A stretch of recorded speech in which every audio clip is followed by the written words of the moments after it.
Okay, for the sake of those who are not here, I'm going to give a brief summary of the first part. just very brief. First of all, it's important to note. I mean, just to go over it again, it's important to note that this dialogue is probably set in 401. And it's interesting to note, too, that we began this semester with Alcibiades wanting to go off to war. Now we're with Menexenus, who wants to be part of the war council, even though now we're at the end. This dialogue is probably set in 401, which is at the end of the Athenian War, or the Peloponnesian War between Athens and Sparta. We're at the end of the war that led to the end of the Athenian Empire. It was Pericles who built up the Athenian Empire, and Aspasia was the mistress of Pericles from 450 to 430. In other words, during the time when Pericles was building the Athenian Empire, Aspasia was his mistress. She is the one who raised, basically, Alcibiades.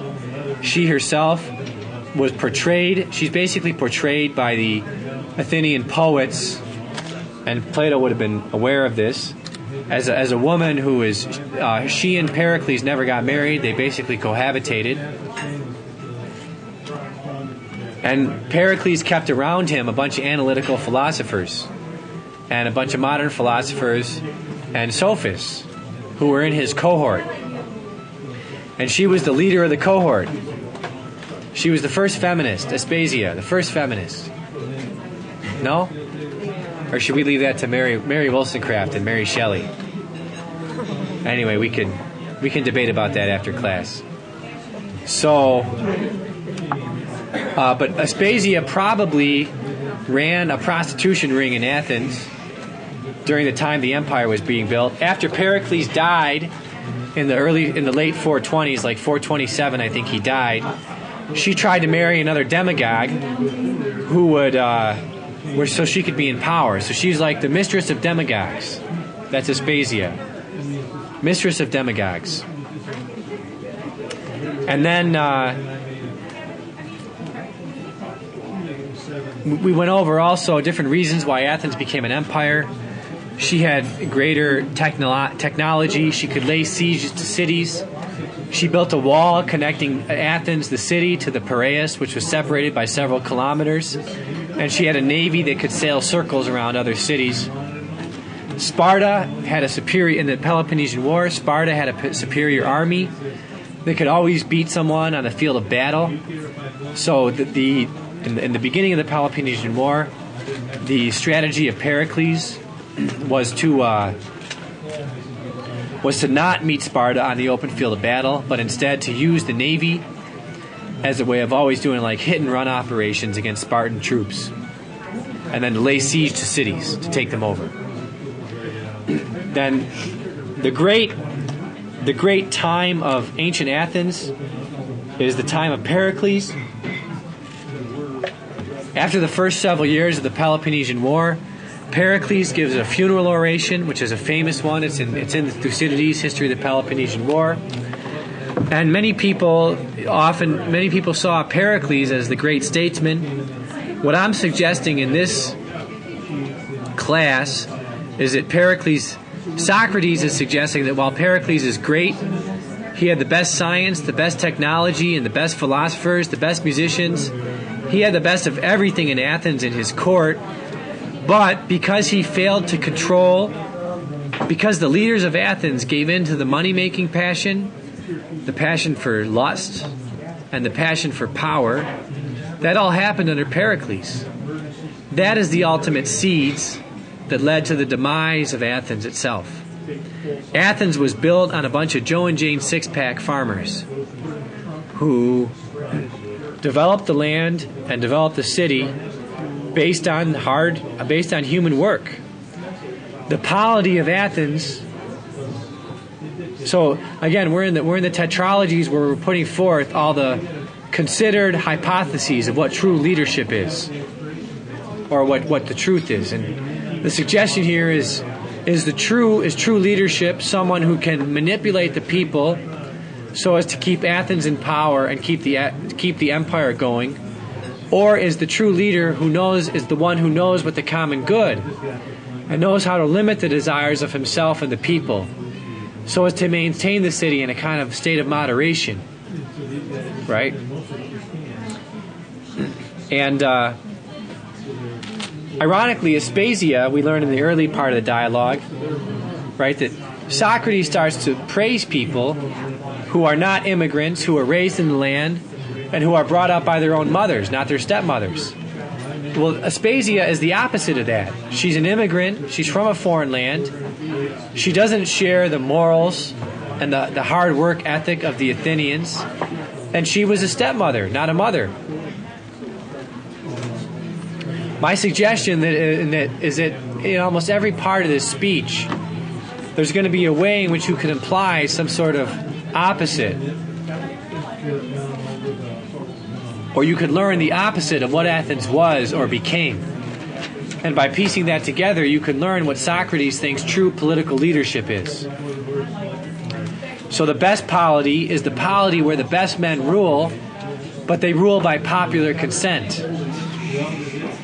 Popular consent in the Athenian Empire did not put the best men in the ruling positions.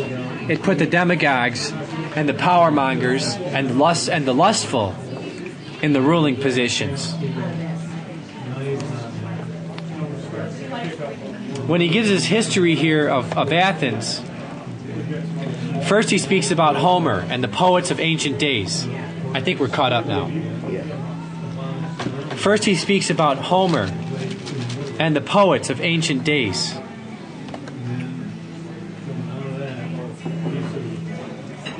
So that was a 5-minute summary. Did I pretty much get everything? Somewhere in there you mentioned that the Broncos did lose by 3 points yesterday. Oh, and also, yeah, the Broncos lost by 3 points yesterday. That's important to know. On a field goal towards the end, right? Though in the first half, it looked like the Broncos were going to win. I only saw the last 10 seconds. So anyway, the ancient Homer spoke of the ancient days of Greece, and how the ancient Greeks fought against the barbarians. It's just interesting. I mean, I don't want to make too much out of this, but I think he's going back here. So he's talking about the Iliad and the Odyssey. It's interesting that Troy is in what is now Turkey. And the way he speaks about it, he speaks about how this war against this city, which is in Asia, brought unity to the Greeks. And it's just, I don't know, I don't want to make too much out of it, but it's kind of interesting. Actually, someone who does make a lot out of it, maybe too much, is Victor Davis Hanson. He writes a book called Carnage and Culture.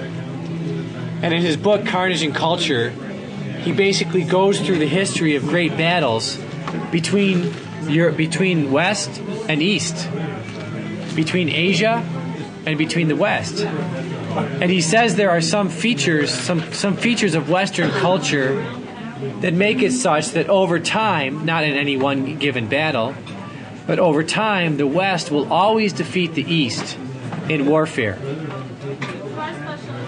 Because the three things that the West has that the East lacks is unity that is based on freedom. So unity, freedom, and equality.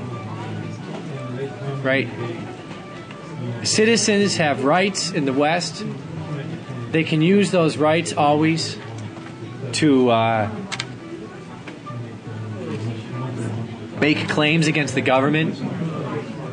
I'm not saying that Plato argues this, by the way. I'm saying that Victor Davis Hanson argues this. Right? They have a basic notion of civil rights and equality going back to the Greek societies. They have a notion of freedom, of what it means to be free. And they have a notion how to use their freedom to come together to be united for the sake of the city or the society. So those the free prize in the French Revolution. Yeah. No, and Victor Davis Hanson also thinks that that's why we should initiate wars in the Middle East. Because over time, no, it's true. He's a neo. I mean, he's part of this whole political, quasi-intellectual movement that's basically... I read an article the other day written in 1999 by someone who was critical of this movement, and this guy was basically saying, look, these guys are trying to get us into a war in Iraq because they want to impose Western civilization onto Iraq. And they think the way to do it is by war. That we have to, in other words, their whole theory is we have to identify the next major conflict, and we have to take the war to them before they take the war to us. So Victor Davis Hanson has a book called Carnage and Culture. And I've read the book, and one of the things about the book, one of the things that makes it a kind of fun book to read. No, it is. He's a great guy at describing battles. And the thing is, there is something about battles that brings out incredible things in humans. And so he describes like the Battle of Salamis. I think he describes Thermopylae also. And actually another neocon wrote a book on Thermopylae called Gates of Fire. I'm thinking now this is all part of this propaganda effort to get us to go after the Muslims in the Middle East, going back to the mid-90s. But he describes the battles, and it's actually interesting to think about it. Almost always when you look at wars, East against West, or when you look at wars within the West itself, usually totalitarian regimes start to look like Eastern despotisms, or Eastern totalitarian societies. And almost always in war between East and West, and between Western more free societies, let's say, and Eastern less free societies, there might be individual battles that are lost because of a great general or a great military tactician. But it is true that over time, the West seems to prevail. And usually, again, the way he describes it, the West has fewer men, but it has a superior way of fighting. And the fewer men are always able to over time outlast great odds. So now, for example, they say, and he does this thing where at one point he looks at how the typical Spartan guy, it was assumed that the typical Spartan warrior, for example, would kill 6 people before he was killed. And then for the Roman warriors, the Romans would kill 10 or 12 before they were killed. And then for the 5'4" British little twit of the 19th century, they would kill 20-something before they were killed. Like going down into Africa. And he describes there's 2 movies, Zulu and Zulu Dawn. It's when the English fought the Africans to kind of take a foothold in South Africa. Zulu is a movie where these 15 British soldiers hold out in this little hospital against the whole Zulu nation. But then Zulu Dawn is where the whole Zulu nation overruns the British Army on the first day of battle. But of course, in that war, over time, England eventually prevailed. So for better or for worse. Now, what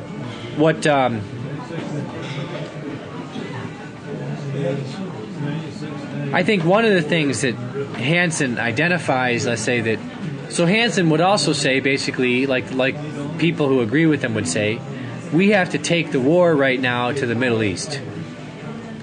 We have to fight those countries.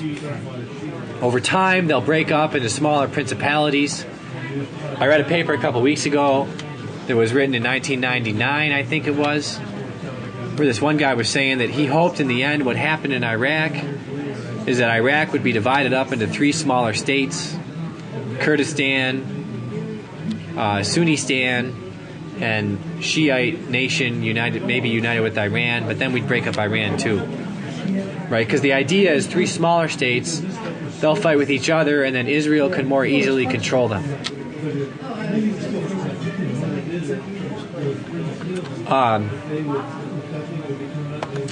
So what Socrates says in his speech is that when the Persians finally attacked, so it's just interesting. It's just interesting. The first part of the speech is about the ancient days, the Iliad and the Odyssey, when they attacked Troy, and it's the attack on Troy that led the various Greek cities to realize we are united people. There's something more common about us than about Turkey or Asia, and we can be united against them.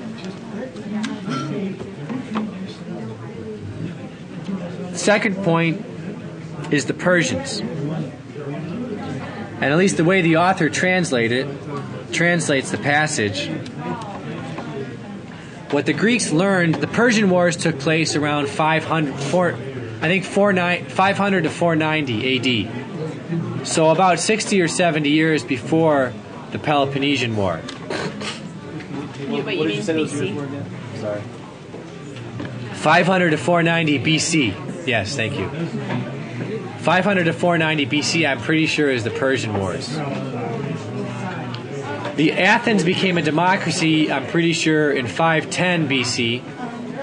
And then not long after she became a democracy, the Persian Wars started. The Persian Wars are the wars where the Greeks defended their freedom against the Persians. Persia is a society where you have two options as far as being a citizen. You are either the king or you are a slave. Those are the two positions you could have in Persia. And then you could be a slave in the court of the king, or you could be another slave. It's in fighting against the, and then in the Persian Wars, the Persians actually invaded Greece, and they tried to take over Athens and Sparta. And so Socrates alludes to those battles in the Persian War, where the Greeks united, and the Athenians were always at the forefront of the Greeks in sacrificing themselves to defend Greek freedom. And I think the implication here is that because Athens was a free society, her citizens were willing to sacrifice themselves more than the other oligarchies or even maybe the other monarchies in the Greek world to preserve the freedom that her society had.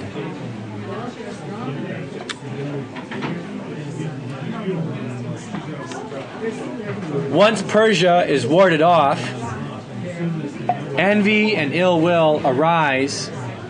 Basically, they were able to fight off in a number of very dramatic battles. They were able to fight off. You can read about it in Herodotus, the Persian Wars. I think it's like the first 2 books and the last 4 books are the books that tell the basic narrative. The middle 5 books are just a bunch of boring descriptions of all the different cultures at the time. So, it's nice if you like sociology, but if you don't like it, then, I mean, who cares? But you learn interesting things, you know? You learn, for example, that Egypt was perceived as being a society that was static. It never moved. Whereas the Scythians were a society that was always in motion. And the Scythians really didn't have marriage. In Scythian society, a man and a woman were quote-unquote married as long as a man hung his hat on the door of the woman. And then as soon as he wanted to move on, he'd take his hat and go away, and then some other Scythian would show up and hang his hat. Part of, I think, what's going on in Herodotus is you're learning the different gradations of the moral life in the various societies of the ancient world. Then, after the Persian War, you get a kind of you get like from 490 to 430. What's that? 60 years? That's the rise of jealousy and ill will among the Greek cities themselves. And this is what leads to this is the time when Athens develops her empire. She gets too big for her britches. Sparta starts to feel threatened by that the Athenians are going to try to make Sparta into a democracy. And so Sparta gathers up a coalition to declare war on Athens.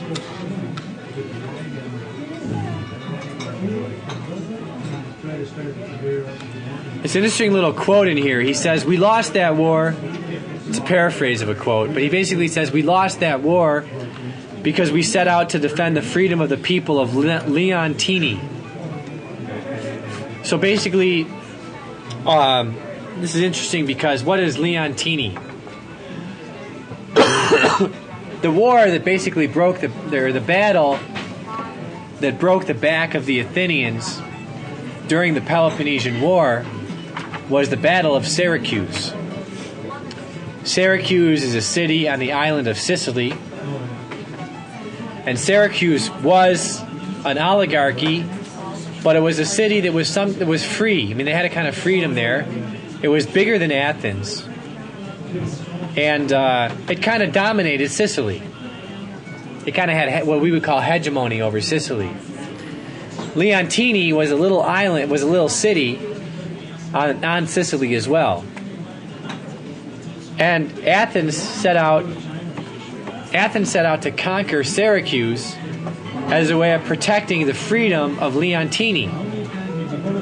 I would make an analogy here between Israel and Leontini and the Mideast and Iran and Iraq and Syracuse.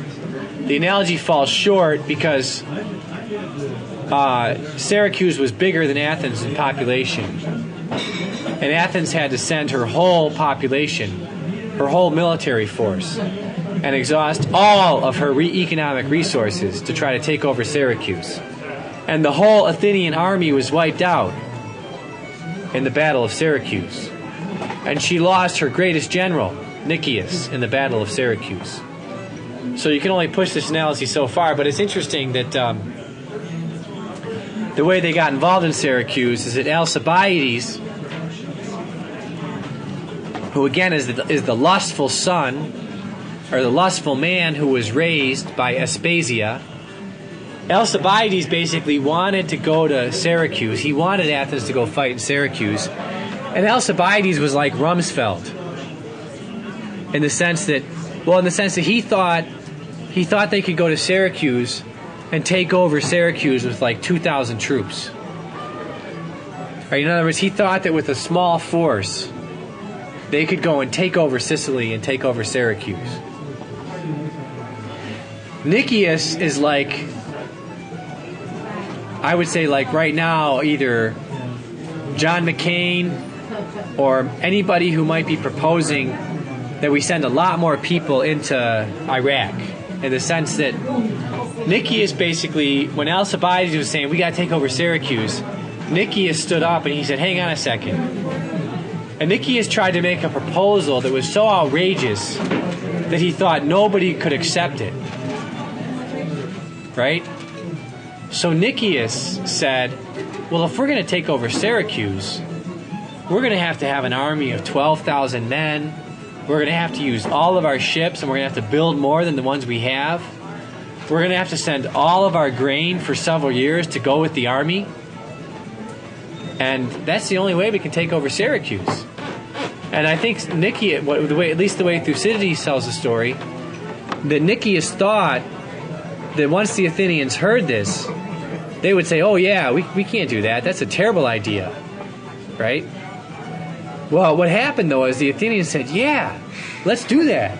Let's basically throw everything. Let's throw the whole house at Syracuse. And then everything was wiped out at the Battle of Syracuse. Ironically enough, Athens survived for another 5 or 6 years after that. 7 years. And after the Battle of Syracuse, Athens had her own internal civil wars between the oligarchs and the Democrats. But you almost might say that's the dilemma we're facing in Iraq right now, right? Do we pull out? Which we could do. It wouldn't be a big deal. Or do we send a lot more people there and risk maybe getting even further immersed in this conflict? there was a group last week that came out with a study that said we're going to be there for 30 more years.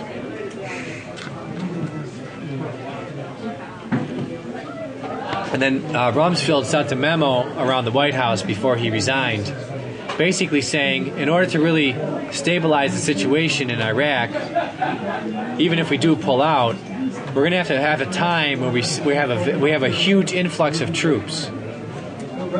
And during that time, a huge influx of troops will stabilize the situation, and then we'll be able to decrease. Well, a possibility when you throw in a huge influx of troops is that more conflict arises, and then you guys send in more troops, right? So, I don't know. I don't know what to say other than I'm just pointing out. The other irony is that the implication here is that Athens attacked Syracuse, and Athens attacked Sicily, and her pretext for doing so was defending the freedom of the cities around Syracuse.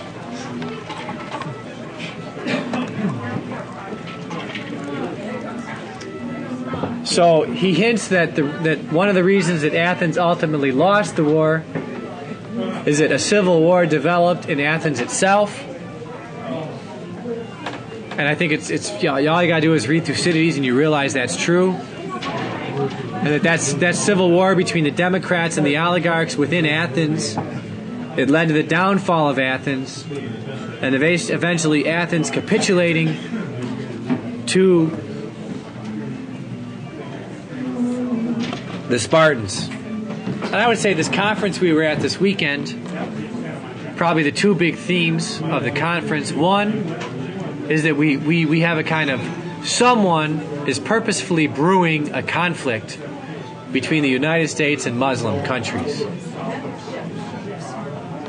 And one theme of the conference was how are we going to deal with that conflict? A second theme of the conference this weekend was how are we going to deal with our own internal difficulties in the West? And specifically, I think I think it's true that the issue that maybe best defines these internal difficulties is birth control. Why?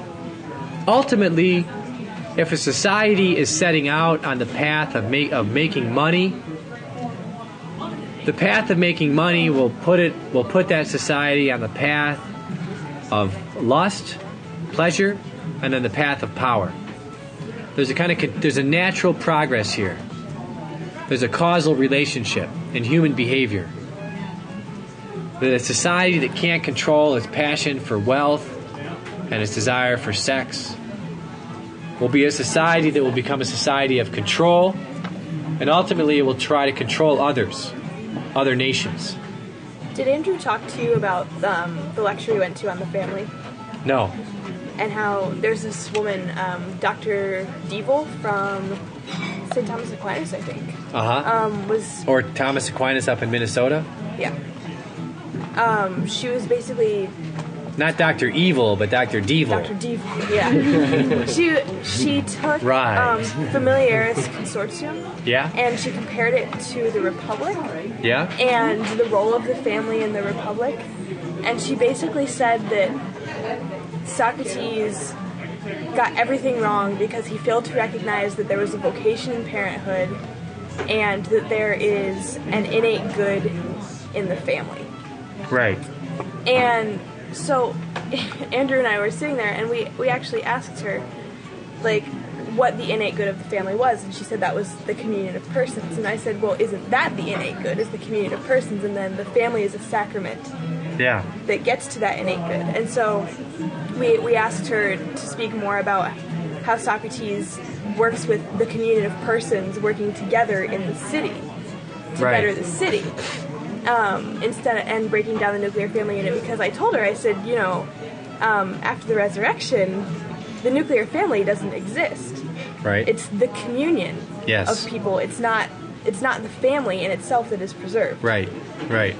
And she actually goes, I was afraid somebody was going to call me on that. And she really had no response. And Right. Because what did she say? Couldn't talk about the Republic at all. So Yeah. I wasn't sure where she got I all think her I think she was information just and using the ideas, typical. I think she was just probably just using the typical thing that the republic is communism, and in communism there's no family. You know, they're kind of not accepting that. Well, the point that Socrates is going after is the whole thing of the communion of persons. Well, and she asked me, she's like, so do you think Socrates is just trying to bring on the eschaton? And I was like, well, obviously Socrates can't bring on the eschaton, but even though you can't achieve that in this life, that isn't to say that you can't hope that that's the ideal Right. for humankind. Right. And Yeah. she had no response to what Andrew and I were saying. Right. Good. Good.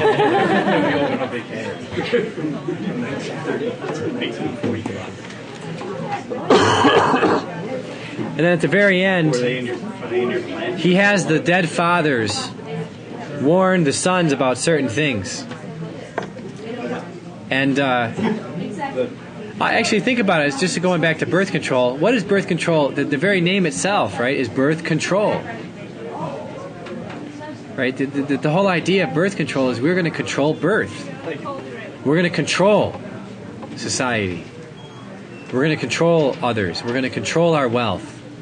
We're going to control. And if you think about it too, those nations that use birth control, they don't, by default, respect the freedom of the nations that don't use birth control. They see it somewhat as their mission in life to get those other nations also to use birth control. And of course, the foundress of the birth control movement was Margaret Sanger, and her whole reason for spreading birth control and abortion and all that kind of stuff was precisely to try to reduce the blacks and the Catholics, to basically to prevent their populations from overrunning the population of the United States. Right? In other words, she wanted to control these populations that she thought were going to be hostile to her own. That's what she thought. Can you give an example of like a birth control nation not being like? Would you consider the United States a birth control nation? Yeah. Yeah. Like, could you give an example of like what you mean by trying to? That sounds like a song almost. Birth Control Nation.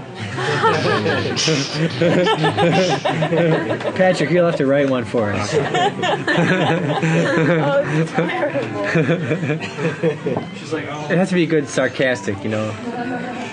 Sorry, go an example of what?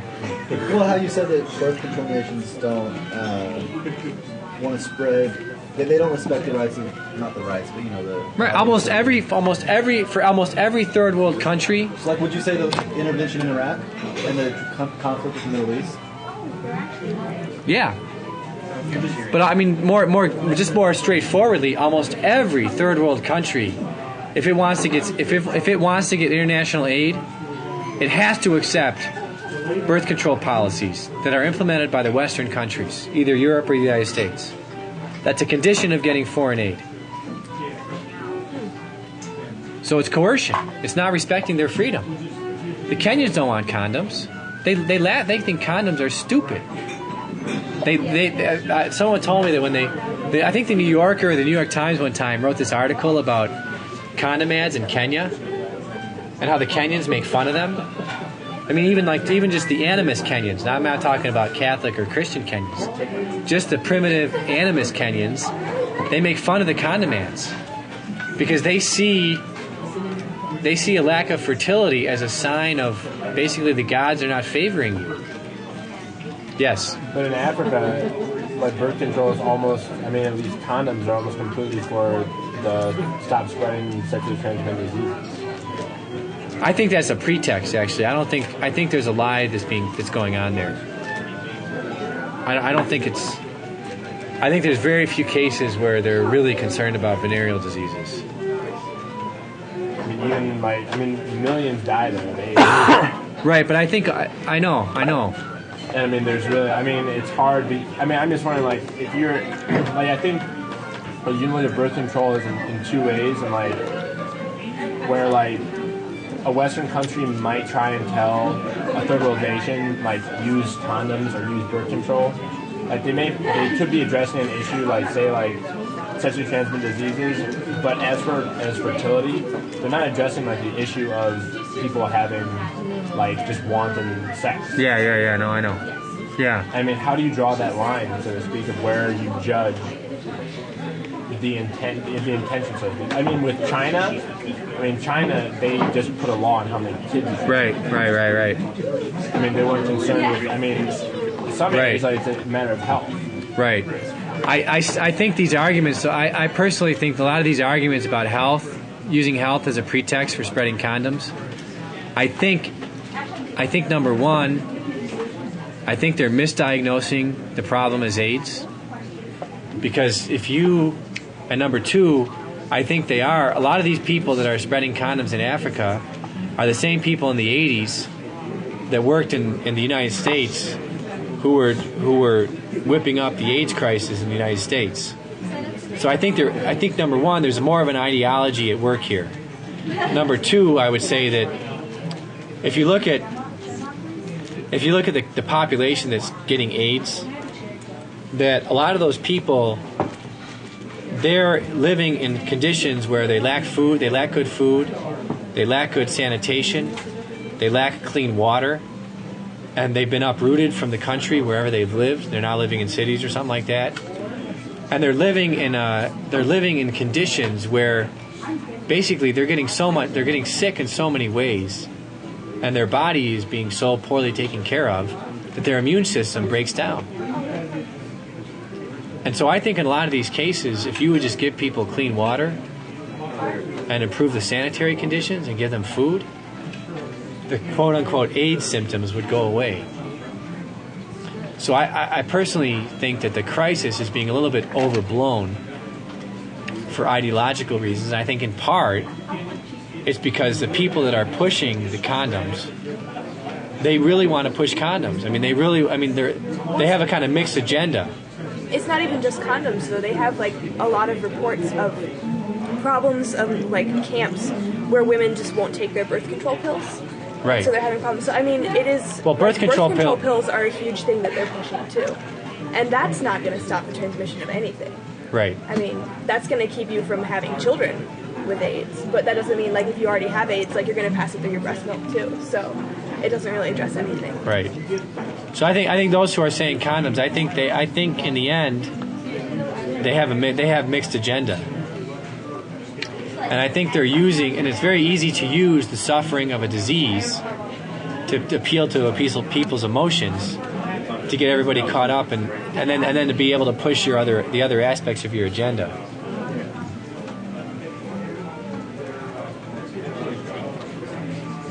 Though my opinion, I must say, is a minority opinion among modern academics.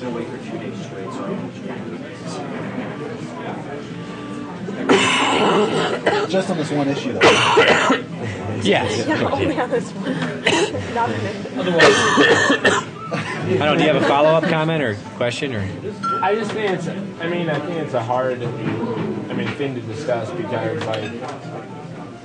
like what I said before, I think when you have an issue let's say you do have a family, like two people that do have AIDS, Yeah. Married couple. Yeah. What can you do? I think the first thing you would do is you would ask them if they could live as brother and sister. They have to consummate their marriage. Well, if it's already consummated, a man and a woman can agree. You don't have to. Yeah, but if the two have to once, right, yeah. It's got to be consummated. But if they agree to live as brother and sister, they can do that, and it's still a valid marriage. As long as they. Yeah. That's what Jock and Rice and Maritain lived as brother and sister. Is that after their conversion? Or? After their conversion. There's nothing. The first Christians did this all the time. There's nothing wrong with it. It's perfectly okay to agree to live as brother and sister. If the two have to agree to it. You can't deny. If somebody petitions the marital that it's grave sin. Right. No. In other words, you can't deny it. But if the two agree to live that way, a lot of the first Christians lived this way, and many of the first Christians agreed to basically separate and to live celibacy and commit themselves to the kingdom after they had been married. There's nothing wrong with that. You don't have to do it, but there's nothing wrong with it. So long as your kids are raised. I mean, there's certain conditions. So I think the thing is, always in these situations, you have to go. These are prudential matters that depend very much on the intimate details of the person's conscience, what they are physically and psychologically capable of, and also what their actual circumstances are. As with most things in virtue, I think it'd be very hard, and it's very imprudent to adopt a kind of policy that's a public policy in these matters. Because why? It can so easily be misused. So it's always best in these matters to leave these decisions to the family and to the prudent advisors of the family, who know very well the circumstances and can know the circumstances of the couple and can counsel them appropriately given their circumstances. And that's the problem with virtue, is that virtue is always individual. It's always person to person. Even what you do in a given case. And you can never know in advance all the circumstances to judge the case. So I guess that would be my ultimate comeback, would be just to say, well, we'd have to see the case. But I would never want to make what the actual circumstances right now is that these countries, to get foreign aid, they have to adopt birth control policies. And so I think it's a kind of unjust coercion. Because what the government basically does here is, I mean, kind of going along with that, is that they treat everything as a general problem. Right. And that their solution is just giving money, dropping food every once in a while. Right. And it has no concern for individual problems of issues. Because, I mean, when you're looking, I think even looking at the case like Africa, like specific countries, I mean, they do have poor food, poor water, poor communication, they're not industrial nations. Right. I mean, you can't just have one thing that solves the problem. Right. It's a much deeper. Right. And I think I think we in the West would more fruitfully spend our money by helping them develop policies, helping them develop clean water, basic kind of rules of sanitation, and food distribution. Like in a lot of these African countries, for whatever reason, they're encouraging people to leave their farms and to go into the cities.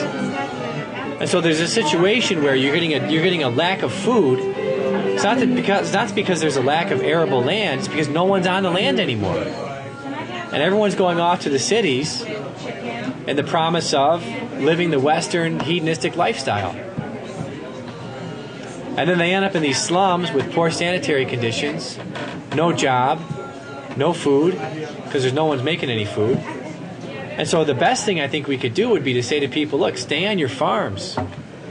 We'll get you water. I mean, we'll figure out how to help you be a farmer, make money as a farmer, work the land, and then let your economy develop that way. That'd be my kind of